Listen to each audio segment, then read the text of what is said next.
What's going on?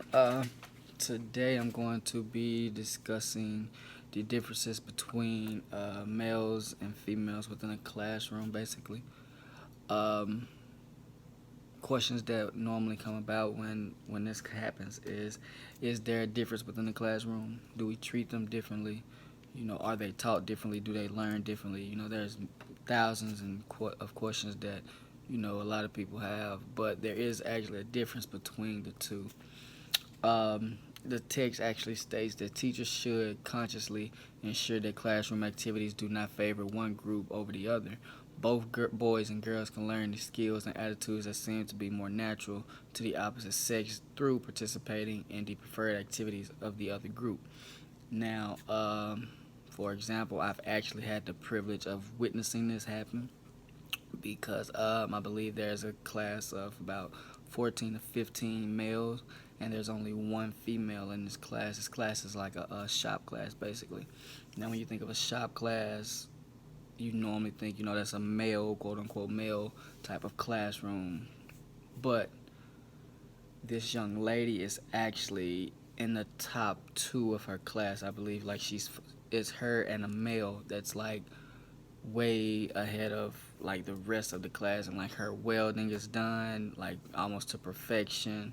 Her shop skills, her crafting, everything is so far beyond what you would quote unquote think that a female should be able to do, since it is a quote unquote male type of class. So, you know, females can learn a male trait as well as, a male can learn a female trait.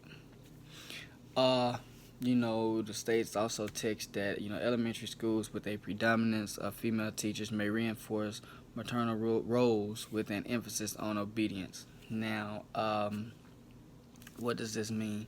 It means basically like in a classroom, boys and girls, they're going to receive different types of feedback or types of encouragement. For example, when a teacher asks a question, and a boy answers, he's gonna answer very quickly. Like right, so by the time she finishes the question, he's probably already answering the question. Now, if he gets it correct 9 times out of 10, not most cases, teachers are going to more than likely praise the young boy for getting for getting it correct for their intellectual response. Um, but on the flip side, young boys are quick to be criticized for things faster than a young lady would be.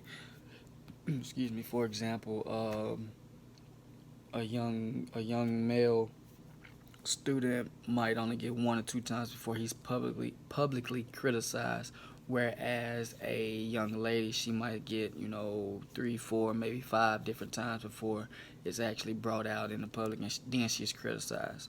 So it goes hand in hand at the same time. Now, another example where students, male and female students, are differently uh, is how they interact with each other. Now, for example, I'm going to actually take it down to elementary. Uh, how are they different in elementary? We'll take it to recess.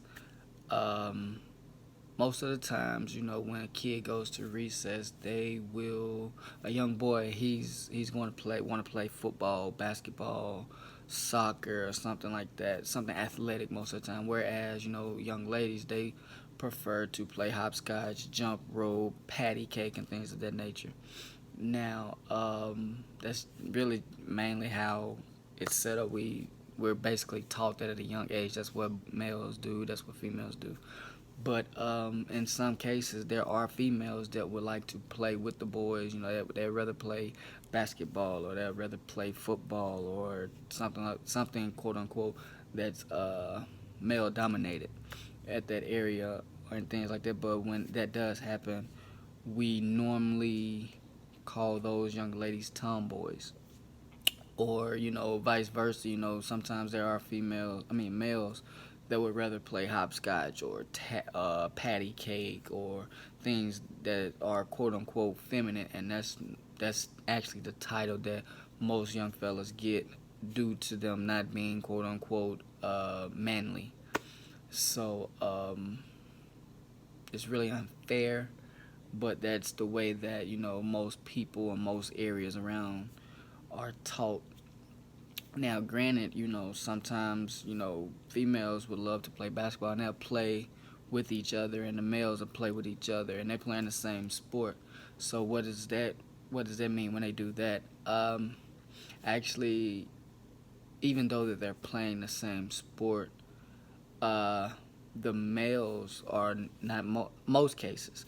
The males will be more aggressive and more physical, whereas the young ladies they're not as aggressive, and so they'll look at that differently because hey, males are more aggressive or males are more physical. We can take more of a beating or things like that when it comes to sports activities and things of that nature. So uh, that's about all the time that I have. I've actually learned quite a bit that I can actually use in my classroom about the differences between males and females. So I'm looking forward to learning a little bit more and going deeper in it. So hope you guys have a good day.